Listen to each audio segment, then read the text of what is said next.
Коронавірус турбуе свет, але чаму баяцца лічбаў улады ў Беларусі? Республиканский субботник. На ваш взгляд, может, стоит повременить с его приведением или ситуация не такая Спроси страшная? у них, они готовы повременить и не ходить в субботу на работу? Мы едем по краіне, каб адказаць на ваши пытанні. Все боятся, что все умрем. У нас сейчас молодцы, эти медики сражаются, вот это, благодарить их надо. Працуем, каб вы маглі ведаць, калі мы не можем выходзіць у эфір са студыі, робім гэта праз інтэрнэт. Белсад-Зум. Сусветная арганізацыя аховы здароўя папярэджвае, найгоршая сітуацыя з каронавірусам яшчэ наперадзе. Вітаю спадарства, Сергей Падсасонны, Белсад-Зум, а таксама арганізацыя апублікавала рэкамендацыі для Беларусі прыпыніць усе спартовыя, рэлігійныя, культурныя імпрэзы, а адукацыю перавесці на дыстанцыйную форму. Аднак Александру Лукашэнку ўсё ніпачым, ён крытыкуе і высмейвае між іншага і гэтыя рэкамендацыі, а тым часам у гульца нават ягонай хакейнай каманды ўжо афіцыйна пацверджаны таксама коронавірус. Міністэрства ж аховы здароўя Беларусі ізноў не дае канкрэтнай і нейкай яснай інфармацыі пра сітуацыю з захворваннем у нашай краіне, і таму мы здабываем яе там, куды нас запрашаеце вы. Пераносімся ў Бешанковіча, на месцы наш карэспандэнт Віталь Скрыль. Віталь, вітаю. Бешанковіч на Віцебшчыне разам з докшыцамі ў эпіцэнтры падзеяў, і таксама сітуацыя з каронавірусам даволі напружаная, прынамсі гэтак пішуць нашыя гледачы, і па гэтаму мы выправіліся даведацца пра сітуацыю. Як яна выглядае? Вітаю, Сергей. Так, сітуацыя сапраўды вельмі нагадвае докшыцы. Хворых много пнеўманій, ёсць смерці ад і каранавіруса, і ад пнеўманіяў, і зноў жа людзі не ведаюць дакладных лічбаў, колькі ляжыць людзей, з чым ляжаць людзі, ці робяць ім тэсты. І вось нават ананімныя крыніцы ў самой бальніцы пацвярджаюць, што тэстаў, у прынцыпе, не хапае. Робяць тэсты на выбарку асобным людзям па канкрэтных там ужо максімальных паказаннях, якія звязаны з каранавірусам. А так все ляжаць з пнеўманіямі, некалькі аддзяленняў закрытыя пад пнеўманію, нават дзіцячае аддзяленне бальніцы занятае хворымі з пнеўманіяй. Хаця ў гэты час дзіўна, што вось ёсць бальніца, якая паралельна прымае людзей хворых з іншымі хваробамі, працуе вось прыёмны пакой, людзі прыязджаюць і кантактуюць з тымі ж медыкамі, з тымі ж хворымі могуць кантактаваць. То бок, каранцін ёсць, но ён нейкі невыразны нават у самой бальніцы. Пра Бешанковіча не важна паказаць. Там яго, у прынцыпе, няма каранціну. Людзі працуюць, людзі там займаюцца нейкай прыборкай гораду, наводзяць нейкую прыгажосць на цэнтральных плошчах. Хаця зноў жа людзі стараюцца хадзіць у масках і самі себе абараняць, не слухаючы вось гэтых абяцанняў, што ўсё добра. Таму што сапраўды ўсё не так добра. Дзякую, Віталь, за тую здабытую інфармацыю. Віталь Скрыль з Бешанковічаў, а ўжо цяпер жыхары гэтага горада. У нас второе место после Минска, так говорят, но вы сами знаете это. Все, телевизор смотрим. У нас уже люди выписаны, и они уже скоро приступят к работе, то есть это знакомые мои. То есть они перенесли это нормально. Все боятся, что все умрем. Никто нам ничего не говорит. То, что услышим, то и слышим, а все остальное, все под замком. Непакой выклікае сітуацыя ў Жыровіцкім манастыры. Архіепіскап Гурый знаходзіцца ў лякарні. Мясцовыя жыхары гавораць пра тое, што семінарыстаў нібыта пачалі адпраўляць на каранцін, аднак усе афіцыйныя каментары даволі скупыя. Найбольшы непакой выклікае тое, што сам архіепіскап вёў велікоднае набажэнства, дзе было вельмі шмат людзей. Іншыя тэмы у скароце навінаў. Вучняў, якія засталіся дома, могуць атэставаць паводле вынікаў 3 чвэрцяў. Гэткую мажлівасць дапусціў намеснік міністра адукацыі Александр Калдубай. Паводле падлікаў ведамства, 20 красавіка ў першы дзень 4-й чвэрці у школы прыйшла толькі траціна навучэнцаў, 30-40% ад агульнай колькасці, найменей у Менску. Сваё незадавальненне працягнутымі раней канікуламі выказаў сёння Александр Лукашенко, зазначыўшы патрэбу працягваць навучанне. Наладзіць экспарт абарончых масак даручыў кіраўнік Беларусі ў часе наведвання прадпрыемства «Славянка» ў Бабруйску. Што праўда, экспарту мае папярэднічаць насычэнне нацыянальнага рынку, што, паводле ацэнак Лукашэнкі, прынамсі на Магілёўшчыне ўжо адбылося. Афіцыйна ў Беларусі штодня шыюць больш за 2 мільёны масак. Пры гэтым у незалежныя медыі трапляюць паведамленні пра загады, распаўсюджаныя па школах, паводле якіх маскі шыюць самыя настаўнікі. Таксама ў Сцяша маскі распаўсюджваюць і валанцёры, якія адгукаюцца на просьбы з больніцаў і шпіталяў па ўсёй краіне. Маўляў, абароны няма, масак няма, дапамажыце. Адмовіцца ад суботніка, параду 9 траўня ды іншых масавых імпрэзаў заклікала ўлады беларуская сацыял-дэмакратычная партыя «Грамада». Паводле заявы партыі, гэткія мерапрыемствы супярэчаць канцэпцыі барацьбы з пандэміяй, ды ёсць не жыццёва неабходнымі, а ідэалагічнымі акцыямі, якія не гарантуюць бяспекі. Таксама сацыял-дэмакраты выклалі і эканамічныя прапановы увесці падатковыя і крэдытныя вакацыі для суб'ектаў гаспадарання і фізічных асобаў, вымушаных спыніць сваю працу альбо істотна зменшыць аб'ёмы аказання паслугаў, а таксама забяспечыць на час пандэміі пенсіянераў, інвалідаў ды іншых неабароненых грамадзянаў бясплатнымі сродкамі індывідуальнай супрацьвіруснай аховы. Першыя 15 нашых суайчыннікаў, якія перахварэлі на COVID-19, сталі донарамі плазмы. Гэткую методыку дапамогі пацыентам, якія застаюцца ў цяжкім стане, укараняюць адмыслоўцы РНПЦ, трансфузіялогіі і медычных біятэхналогіяў. Збор імуннай плазмы адбываўся ў Мінску і Віцебску. Як паведамляе Міністэрства аховы здароўя, неўзабаве гэткую працэдуру распаўсюдзяць і на астатнія абласныя цэнтры. Ведамства заклікае стаць донарамі ўсіх, хто крыяў пасля хваробы. Гаспадарства просіць інфармацыі, і мы спрабуем яе здабываць літаральна па часціцах. З Пінску на відэасувязі Віктар Ярашук, Наста Каханович з Менску. Наста вярнулася са Стоўбцаў. Віктар адсочвае інфармацыю ў Лунінцы. І адразу да Віктара. Віктар, што ўдалося здабыць, што ўдалося даведацца? Добрый день. Ну, по-перше, хочу сказать, что официальных лічб, колькі там людей захворело, что з ними здарилось, это немагчыма добыть. На жаль, это головная проблема. Я думаю, что это не только по Лунинцу, а у іншых городах. Ну что, народ, по-перше, хочу сказать, народ вельмі хвалюется, народ вельмі боится. Бо ситуация у Лунинцы сапраўды нарастала, и калі была еще информация, она вельмі нарастала колькасць захворванняў. Зараз невядома. Вядома толькі тое, што больница Лунинецкая, она нават вызвалілі аддзяленне іншае, напрыклад, хірургічнае, і все это занято людьми з пневмоніяй. Люди хвалююцца, яшчэ такая ситуация, что на мінулым тыдні ў чацвер приезжала ў Лунинец комиссия Мінаховы здароўя, были разборки, сказали, что не хапае вельмі врачоў, и, скажем так, застались незадоволенной працей головного врача больницы Лунинецкой и головного врача Лунинецкой службы санитарно-эпидемиологичной. Які будут высновы, пакуль таксама невядома. Але ж вы ведаете, это у людей все накапливается, просто так же не приедет комиссия. Плюс вот перед святами Пинский горвыканкам зачинил проезд жихаров Лунинца на Пинск. Это так само не додает оптимизма людей. Ну, еще раз хочу сказать, больница переполнена. На минулом тыдні поховали у вёскі Ракітна побач с Лунинцем батьку и мать, а сын и дочка были у больницы, нават не смогли быть на похование батьков. Это все есть, але ж докладно или лишь, что там отбывается, сколько человек хворых, это немагчыма добыть, это у нас таемница. Я лечу, что это только год влада себе робит, потому что идут чуток и идут люди больше, нават и нечто придумляют магчыма, тут отсочить, где правда, где неправда, вельмі тяжко.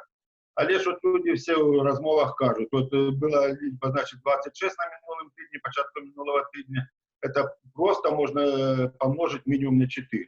Это так кажут лунинчане. Дякую, Віктар. А ўжо цяпер пра інфармацыю ў Стоўбцах Наста Каханович. Наста, калі ласка, што вядома ў гэтым горадзе?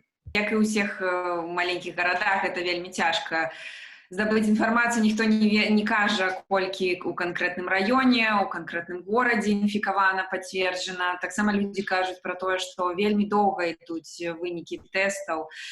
Вельмі шмат людзей шпіталізуюцца не ў Стопцах, а ў суседнія раёны, іх везуць у Воложаны, ёсць выпадкі, ў Менск кагосьці везуць.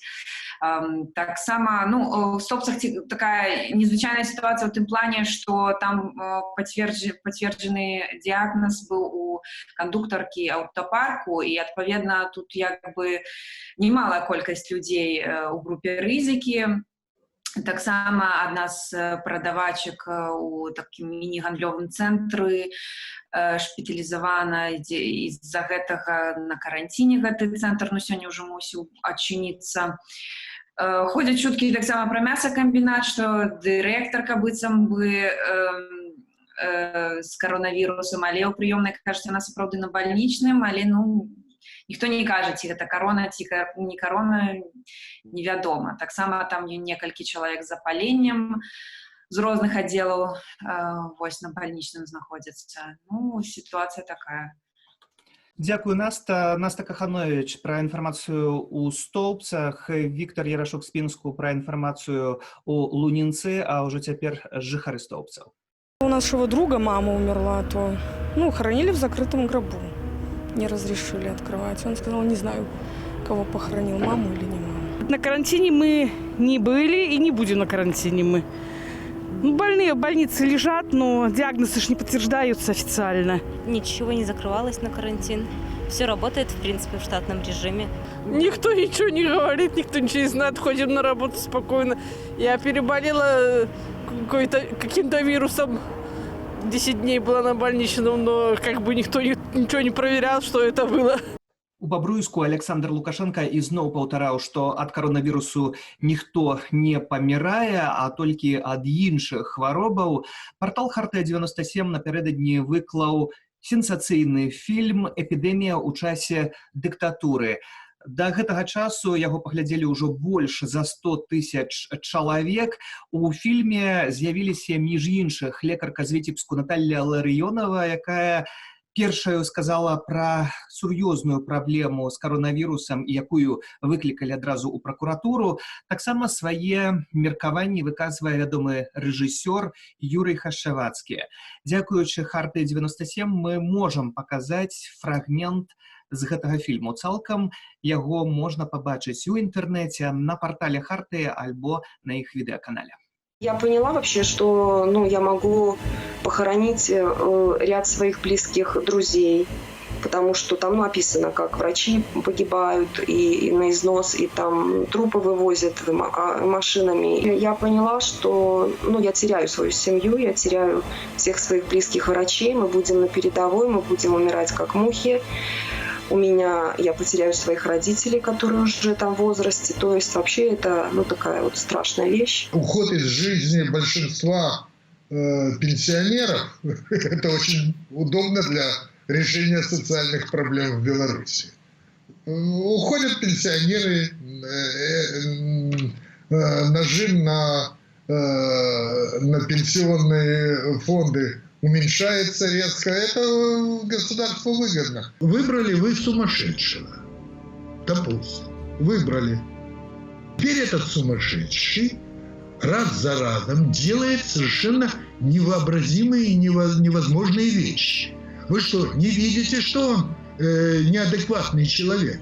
Вы что, не видите, что его надо менять? Почему вы не смели эту власть? Почему 26 лет, 25, один на один борются какие-то люди, про которых вы говорите, это оппозиция, которая ничего не может, ничего не умеет и тому подобное. Ребята, а вы этой оппозиции помогли? Кто вы такие? Диванные эксперты, диванные революционеры. Абуральна, калі чуеш, што ад каронавірусу паміраюць толькі сталыя людзі. А што калі гэта вашая бабуля, дзядуля альбо блізкі чалавек? У Менску на 81-м годзе жыцця адышла Майя Зісіна, габрэйская актывістка і жанчына, якая прайшла Халакост, аднак прайграла з каронавірусам. З нами на сувязі пляменніца Майі Зісінай Святлана Бергер. Вітаю вас, спадарыня Святлана. Прыміце, калі ласка, нашыя спачуванні у сувязі са смерцю вашай цёці. Цёці больш няма, вы не смогли развитаться. 17 апреля в половине 7 утра из больницы позвонила врач, но она представила, что это врач. Потом я уже просила ее, чтобы она назвала свое имя. Она сказала, что это не важно, потому что она дежурный врач. И где-то довольно долго, минут 15-20, может быть, даже она отвечала на мои вопросы. Это был мой первый разговор вообще с врачом, с называнием диагнозов. Вот. И с ней мы обсуждали, что нужно делать. И я потом уже связалась с зав. Отделением. Это вторая гастроэнтерология 10-й клиники. Самое жахливое во ўсёй гэтай гісторыі тое, што ваша цёця, як і іншыя хворыя на коронавірус, паміраюць самотна, з імі ніхто не можа развітацца, і таксама гэтая крэмацыя выглядала невядома як. Да, то есть я не видела ни гроб, вообще ничего. То есть, когда я приехала в крематорий на Северном кладбище, я созвонилась с агентом, который это все организовал, чтобы уточнить, куда мне идти. И он просто сказал, что уже гроб привезли, и мне нужно идти в офис. Я зашла в офис, и когда они там проверили мои документы, просто сотрудница крематория позвонила и сказала, что все, можете уже отправлять.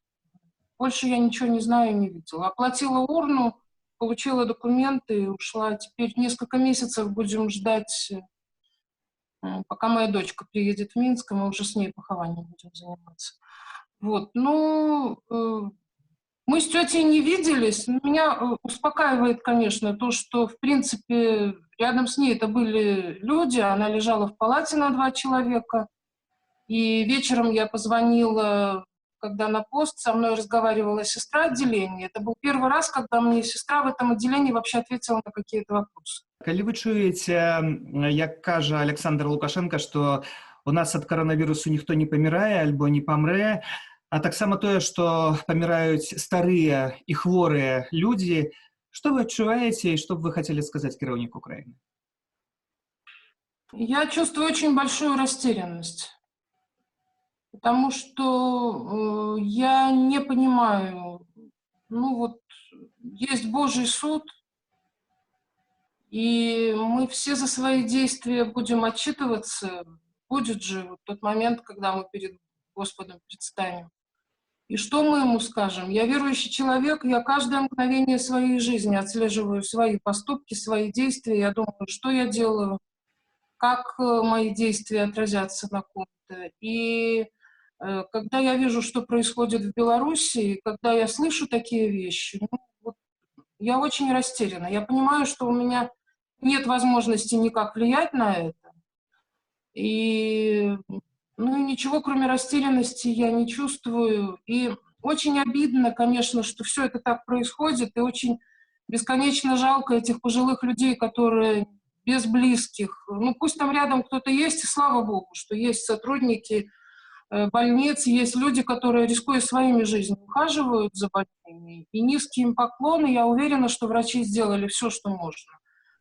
Причем это же понятно, что вот таким же образом старики уходят во всем мире. Тоже в одиночестве, тоже к ним наверняка никого не пускают.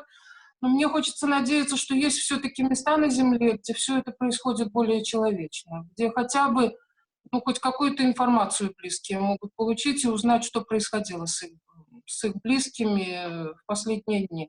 У меня такой возможности не было. Я вообще не знаю, кто лечил мою тетю, какие у нее диагнозы, какие были обследования, какая была динамика. То есть все, что мы могли понимать, я и те друзья, которые звонили тете, это только по состоянию ее голоса, когда она отвечала на телефон, когда она еще могла ответить. Когда телефон был заправлен, когда она была в состоянии взять трубку и что-то ответить. То есть слабее, сильнее голос, она спокойно говорит или она плачет, она что-то говорит или она просто молчит в ответ на наши вопросы. Но это все было, конечно, очень тяжело. И не дай бог кому-то вообще-то пережить такое. Трымайцеся, калі ласка, і дзякую вам за гэтую размову. Святлана Бергер, пляменніца Майі Зісінай, якая памерла на коронавірус. Спасибо вам и любви и терпения нам всем. Коронавірус – гэта тэма, якая нас усіх паяднала, і гэта тая праблема, перад якой мы ўсе безабаронныя, асабліва ў той момант, калі дзяржава паводзіць сябе так, як паводзіць. Трэба засцерагчыся самім. Беражыце сябе і сваіх блізкіх. Дзякуй за сёння. Для вас працаваў Сергей Падсасонны. До сустрэчы.